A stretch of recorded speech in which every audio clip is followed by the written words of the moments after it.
Halo para pencari kisah sejati di hikmah kehidupan. Bayangkan, di puncak kesuksesan, satu kejadian mengubah segalanya. Seorang CEO ternama, dengan kerajaan bisnis di tangannya, tiba-tiba terbangun tanpa ingatan di sebuah gubuk desa terpencil. Bagaimana bisa? Siapa yang menginginkannya hancur? Ini bukan sekadar amnesia, ini adalah pengkhianatan tingkat tinggi. Bersiaplah untuk terpikat dalam kisah nyata yang penuh intrik, konspirasi, dan perjuangan untuk merebut kembali identitas. Ikuti terus perjalanan emosional ini, dan jangan lupa subscribe serta nyalakan lonceng notifikasi agar tidak ketinggalan setiap detiknya. Lampu kristal raksasa menari di langit-langit ballroom, memantulkan cahaya ke gaun-gaun sutra dan tuxedo mahal. Aroma parfum mewah dan cerutu Kuba berpadu, menciptakan atmosfer kemewahan yang memabukkan. Di tengah kerumunan, berdiri Adrian Sterling, CEO Sterling Corp, kerajaan bisnis yang merentang dari real estate hingga teknologi. Usianya baru 35, namun tatapannya setajam baja, mencerminkan ambisi tak terbatas. Malam itu adalah puncak kejayaannya peluncuran proyek terbarunya, Genesis, sebuah kota pintar yang akan mengubah wajah perkotaan. Seorang pelayan menyodorkan segelas sampanye kristal.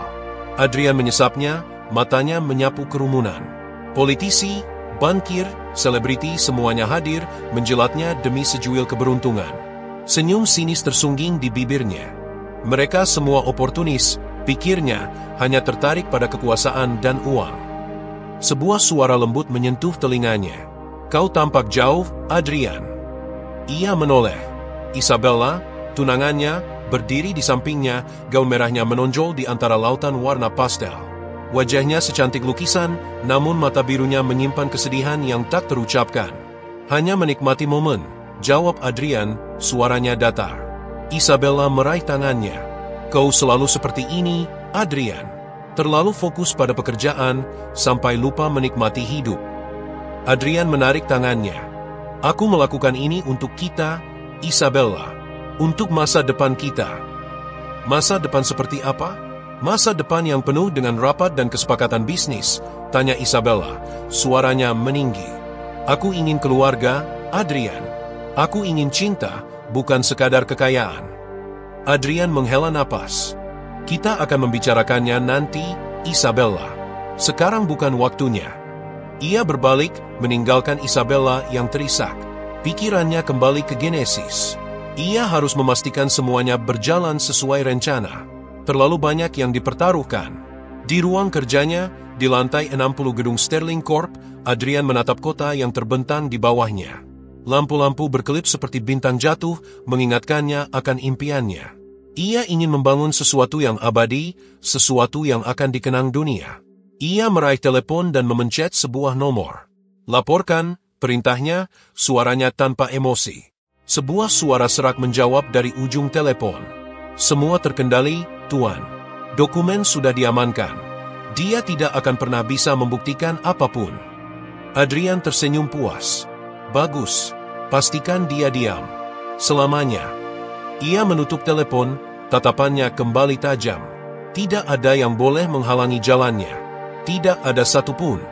Malam penuh misteri. Hujan deras mengguyur kota. Di penthouse-nya yang megah, Alexander, sang CEO, merasakan firasat buruk. Ia mondar-mandir, cemas tanpa sebab. Telepon berdering. Tuan, ada yang aneh di server utama. Aktivitas mencurigakan. Suara David, kepala IT, terdengar panik. Alexander menyuruhnya memeriksa. Beberapa menit kemudian, David menelepon lagi, suaranya bergetar. Tuan, data perusahaan sedang dicuri. Kami mencoba menghentikannya, tapi kami terlambat. Alexander murka. Ia memerintahkan David melacak pelaku. Tiba-tiba, lampu padam. Penthouse gelap gulita. Hanya kilat yang sesekali menyinari ruangan. Alexander merasakan kehadiran seseorang di belakangnya. Ia berbalik, tapi terlambat. Sebuah pukulan keras menghantam kepalanya. Pandangannya kabur, tubuhnya limbung. Sebelum kegelapan menelan semuanya, ia melihat siluet seseorang yang familiar. Senyum sinis terukir di wajahnya. Selamat tinggal, Alexander, bisik suara itu. Keesokan harinya, Alexander ditemukan di gubuk desa tanpa ingatan. Malam itu, sebuah konspirasi besar terkuak. Pengkhianatan merajalela. Kebenaran tersembunyi di balik kegelapan. Terjebak di desa, kebingungan dan adaptasi di lingkungan baru. Pagi menyingsing di gubuk reot itu menyinari wajah Arya yang linglung. Debu dan jerami menjadi teman tidurnya. Gedung pencakar langit, rapat dewan direksi, semua sirna. Yang ada hanya dinding bambu dan aroma tanah basah. "Di mana aku?" bisiknya, suaranya serak. Seorang wanita tua, Marni, masuk membawa nampan berisi singkong rebus. "Kamu sudah bangun, nak? Istirahatlah. Kamu ditemukan pingsan di tepi sungai kemarin."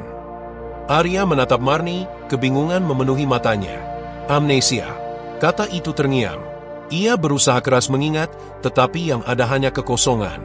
Hari-hari berikutnya adalah labirin kebingungan. Arya mencoba mengingat, menelusuri jejak ingatannya, namun nihil. Desa itu, dengan segala kesederhanaannya, adalah dunia asing baginya. Kicau burung, deru sungai, dan sapaan ramah penduduk desa adalah bahasa yang tak ia pahami. Marni dengan sabar merawatnya, mengajarinya bercocok tanam, memancing, dan berinteraksi dengan alam. Namun, di balik keramahan desa, Arya merasakan sesuatu yang ganjil. Tatapan curiga, bisikan-bisikan lirih, dan aura misterius yang menyelimuti desa. Suatu malam, saat bulan purnama bersinar terang, Arya mendengar percakapan samar di dekat gubuknya. Dia masih belum ingat suara seorang pria berbisik. "Belum, tapi kita harus berhati-hati. Jika dia mengingat semuanya, rencana kita bisa berantakan." Jantung Arya berdegup kencang. Rencana? Apa yang mereka rencanakan? Rasa curiga membuncah. Ia harus mencari tahu. Malam itu, Arya memutuskan untuk menyelidiki. Dengan berbekal obor bambu, ia menyusuri jalan setapak desa. Suara jangkrik dan lolongan anjing menjadi teman perjalanannya. Ia melihat sekelompok pria berkumpul di dekat balai desa. Mereka tampak serius, membicarakan sesuatu dengan nada rendah. Arya menguping dari balik semak-semak. "Kita harus memastikan dia tidak mengingat apapun," kata seorang pria yang tampak seperti kepala desa. "Ingat, kedatangannya di sini bukan kebetulan. Ini semua sudah diatur." Arya terkejut. Diatur? Jadi, amnesianya bukan sekadar kecelakaan? Seseorang sengaja membuatnya kehilangan ingatan dan membawanya ke desa terpencil ini. Siapa? Dan mengapa? Sebuah pertanyaan besar muncul di benaknya. Ia harus segera mencari tahu jawabannya sebelum sesuatu yang buruk terjadi. Petunjuk pertama, angin desa berbisik rahasia mengantarkan sepotong memori yang hilang. Arga, sang CEO tanpa ingatan, kini lebih terbiasa dengan rutinitasnya di gubuk reot. Namun, kedamaian semu itu terusik. Suatu senja, saat membantu Pak Karto memperbaiki atap, Arga menemukan sebuah kotak kayu usang terselip di antara genting. Kotak itu terkunci, namun entah mengapa, Arga merasa familiar. Jantungnya berdebar. Malam itu, di bawah rembulan pucat, Arga mencoba membuka kotak itu. Sia-sia. Frustrasi, ia melempar kotak itu ke sudut gubuk. Tiba-tiba, sesuatu jatuh dari balik kotak itu, sebuah foto. Di foto itu, Arga, dengan senyum angkuh yang asing, berdiri di samping seorang wanita cantik bergaun merah. Di belakang mereka, samar-samar terlihat gedung pencakar langit yang menjulang. Arga memegang foto itu erat-erat. Siapa wanita ini? Mengapa foto ini ada di sini? Kilatan ingatan menyakitkan menusuk kepalanya. Ia melihat sekilas rapat-rapat penting, suara-suara gaduh, dan tatapan penuh intrik. Wanita di foto itu tertawa, lalu tiba-tiba menangis. Arga memegangi kepalanya. Rasa sakitnya tak tertahankan. Keesokan harinya, Arga bertanya pada Pak Karto tentang kotak itu. Pak Karto mengerutkan kening. "Kotak itu? Sudah lama sekali. Aku menemukannya di sungai beberapa tahun lalu. Isinya kosong." Arga tidak percaya.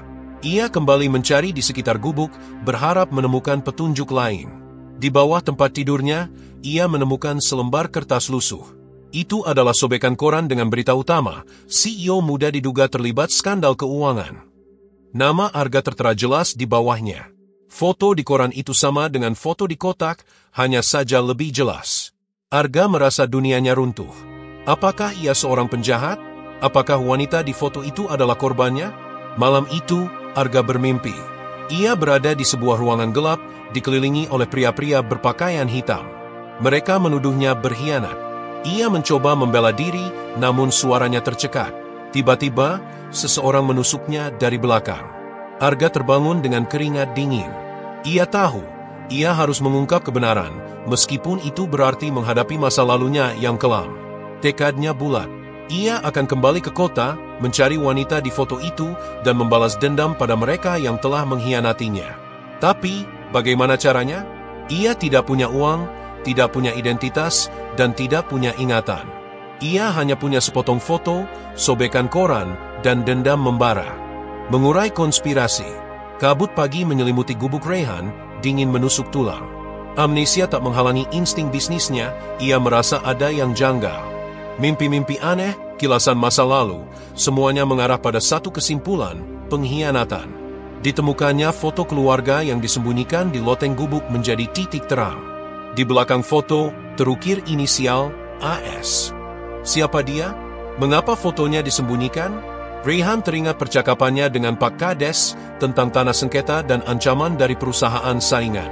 Mungkinkah AS adalah dalang di balik semua ini? Malam itu, Rayhan menyusup ke kantor desa mencari berkas terkait sengketa lahan.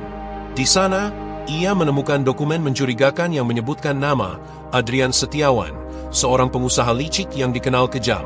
Adrian adalah pesaing bisnis Rayhan di masa lalu. Mungkinkah ia memanfaatkan amnesia Rayhan untuk merebut perusahaannya? Rayhan menggali lebih dalam, menemukan bukti transfer dana mencurigakan ke rekening anonim. Bukti itu mengarah pada orang dalam di perusahaannya dulu, seseorang yang sangat dipercaya. Rasa sakit menusuk kepalanya, ingatan pahit menghantamnya. Ia ingat pertengkaran sengit dengan Adrian beberapa hari sebelum kecelakaan itu.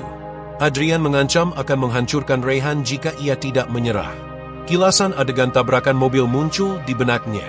Mobil itu sengaja menabraknya. Adrian berusaha membunuhnya. Kemarahan membara dalam diri Rayhan. Ia harus membalas dendam, bukan hanya untuk dirinya sendiri, tapi juga untuk keluarganya. Ia harus mengungkap konspirasi ini dan menyeret Adrian ke pengadilan. Namun, ia sadar Adrian bukanlah satu-satunya musuh. Ada pengkhianat di antara orang-orang terdekatnya. Siapa dia? Apa motifnya? Pertanyaan-pertanyaan itu menghantuinya, menambah tegang suasana di gubuk kecilnya. Bayangan masa lalu terus menghantui, bisikan-bisikan pengkhianatan menusuk kalbunya. Pertarungan sesungguhnya baru saja dimulai. Pertarungan balik, aroma tanah basah menyeruak, menyatu dengan tekad yang membara di dada Arya. Di gubuk reot itu, yang kini jadi markas rahasianya, ia menatap peta lusuh perusahaan. Amnesia mungkin merenggut ingatannya, tapi tidak insting bisnisnya. Merebut kembali? Itu bukan pilihan. Itu keharusan, gumamnya pada senja yang merayap masuk. Rencana mulai tersusun. Pertama, akses ke informasi. Ia tahu, Rina, gadis desa yang ternyata mantan peretas, adalah kuncinya. Rina, bisakah kau menembus sistem mereka? Mencari bukti pengkhianatan. Rina, dengan mata tajamnya, mengangguk. Ada celah, Arya. Tapi berbahaya. Arya tersenyum tipis. Bahaya adalah teman lamaku. Malam itu, di bawah rembulan sabit, mereka bekerja. Kode-kode rumit menari di layar laptop butut. Ketegangan memenuhi udara.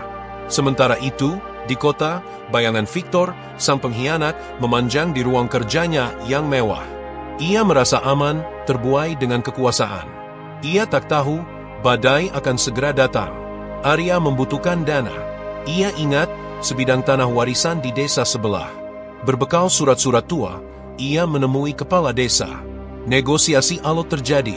Kepala desa, awalnya ragu, akhirnya luluh melihat tekad Arya. Dana didapat. Langkah selanjutnya, merekrut orang-orang yang bisa dipercaya. Mantan anak buahnya, yang dulu setia, kini hidup dalam ketakutan.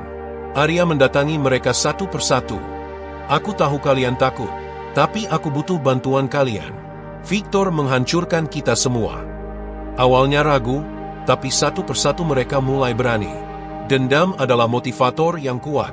Arya mengumpulkan mereka di gubuk. Kita akan merebut kembali apa yang menjadi hak kita. Ini bukan hanya tentang aku. Ini tentang keadilan. Mata mereka berbinar. Rencana pembalasan disusun dengan cermat. Setiap detail diperhitungkan. Mereka tahu, kesalahan sekecil apapun bisa berakibat fatal. Arya menatap mereka dengan tatapan tajam. Siap. Mereka menjawab serempak, siap. Kemenangan dan kebenaran, Di jantung kota, gedung pencakar langit yang dulunya kuasanya kini terasa asing. Langkahnya mantap, tatapannya dingin. Bayang-bayang masa lalu berkelebat, amarah membara. Ruang rapat. Musuhnya menunggu, seringai licik terukir di wajahnya. Kau kembali, rupanya, desisnya, suaranya bagai belati. Kembali untuk merebut apa yang menjadi hakku, jawab sang CEO, suaranya bergemuruh, memendam badai. Pertarungan kata dimulai, saling tuding, saling menyalahkan. Kebenaran mulai terkuak, pengkhianatan demi pengkhianatan terungkap. Aliansi pecah, kepercayaan hancur. Sang CEO membeberkan bukti, konspirasi rumit terbongkar. Tangan terkepal, rahang mengeras. Pertarungan fisik tak terhindarkan. Pukulan demi pukulan, strategi demi strategi. Peluh membasahi tubuh, napas tersengal. Sang CEO, dengan ingatan yang pulih sepenuhnya, unggul dalam pertarungan. Musuhnya terdesak, panik melanda. Di ujung tanduk, sang musuh membuka kedok sebenarnya. Motifnya adalah kekuasaan dan keserakahan. Penyesalan terlambat, keadilan menanti. Polisi datang, menangkap para pengkhianat. Gedung pencakar langit kembali menjadi miliknya. Kebenaran telah ditegakkan, keadilan telah terwujud.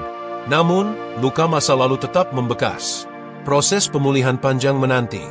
Dari gubuk desa, ia kembali ke puncak. Lebih bijaksana, lebih kuat, lebih berhati-hati. Kisah pengkhianatan dan kebangkitan telah usai. Kisah baru akan dimulai. Itulah kisah luar biasa tentang kebangkitan dari keterpurukan. Bagaimana pendapat kalian tentang pengkhianatan yang dialami sang CEO? Apakah menurut kalian dia akan berhasil membalas dendam? Tuliskan komentar kalian di bawah dan jangan lupa like video ini jika kalian menikmatinya. Sampai jumpa di video berikutnya hanya di Hikmah Kehidupan.